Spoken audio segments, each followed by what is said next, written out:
Bonsoir à tous, bonsoir à toutes, bienvenue dans CSP Time numéro 31. CSP Time que nous enregistrons depuis le début de la semaine avec notre invité Cyril Siksik. Cyril, bonjour. Bonjour. Vous êtes l'entraîneur de l'équipe féminine de Fétia et avec vous nous allons donc faire les tops et les flops de cette semaine. Et pour nous accompagner, Jean-Christophe Bourdin, Kevin Cao, les journalistes du Populaire du Centre. C'est parti. Alors ce dernier carton, traditionnel top et flop de chacun de nos invités. On va commencer par les tops, après on fera le tour des flops, ce qui a été positif donc cette semaine. Et on commence avec vous Jean-Christophe.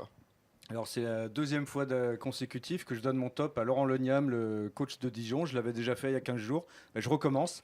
Alors cette fois c'est plus pour un truc qui m'a marqué lors de la défaite de Dijon à Strasbourg. Il y a un fait de jeu, il sort un joueur américain.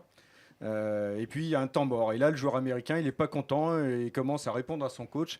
Et là, le coach, il s'est levé et il a été pratiquement défier son joueur américain et pour lui dire non, mais tu la fermes. Le patron ici, c'est moi. Et j'ai bien aimé cette attitude parce que des coachs comme ça qui sont des vrais chefs, des vrais patrons qui imposent une vraie autorité. Moi, j'ai trouvé ça bien et surtout face à des joueurs américains. En tout cas, il ne s'est pas couché, Laurent Leniam. Donc top à Laurent Leniam. Kevin. Le top, je pense que ça doit être le 150e de la saison, c'est à Dwight Hardy. Force est de constater que c'est le joueur qui a été le plus constant cette saison au Limoges SP, le joueur qui a été le plus professionnel et le joueur qui, comme dit François Perronnet, a su maintenir son degré d'investissement et d'engagement sur le terrain. Dwight Hardy, c'est, comme l'a dit Jean-Christophe précédemment, c'est un joueur qui ne force rien, il laisse le jeu venir à lui encore face à Chalon-Reims, il marque 21 points, 6 sur 8 à 3 points. Je l'ai vu sur des attitudes défensives aussi intéressantes et franchement c'est une vraie bonne poche et c'est le joueur qui vraiment a porté le Limoges SP cette saison. Cyril. Mais Taylor, parce que je trouve que ce meneur de jeu a un vrai impact dans l'équipe du CSP, pas seulement dans le scoring, mais aussi en défense, dans le leadership. On le voit, les ballons importants passent quand même par lui. Il est à la base de beaucoup de shoots donnés à Hardy ou alors au jeu intérieur. Je trouve qu'il a un vrai impact. Il défend, il est capable de courir, il est agressif avec le ballon. C'est pour moi le meilleur joueur du CSP en ce moment. Alors on va passer maintenant au flop de cette semaine, ce que vous avez moins aimé. Et on va aller avec vous, Jean-Christophe. Vous, qu'est-ce que vous avez retenu ?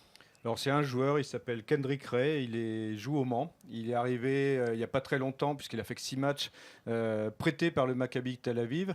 Alors au début, on s'est un peu interrogé, parce qu'on s'est dit, oh là, c'est un gros joueur. Effectivement, c'est ce qu'il a prouvé sur ses premiers matchs.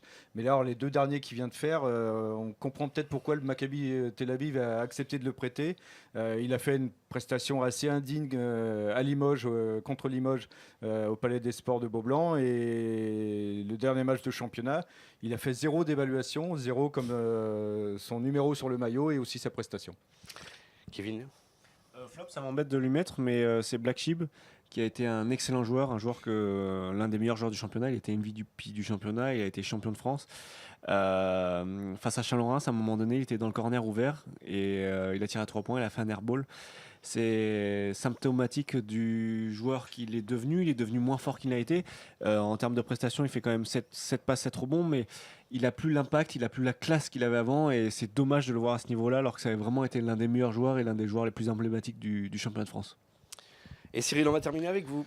Moi, c'est un club, c'est Antibes, parce que je ne comprends pas le fait d'avoir écarté le coach.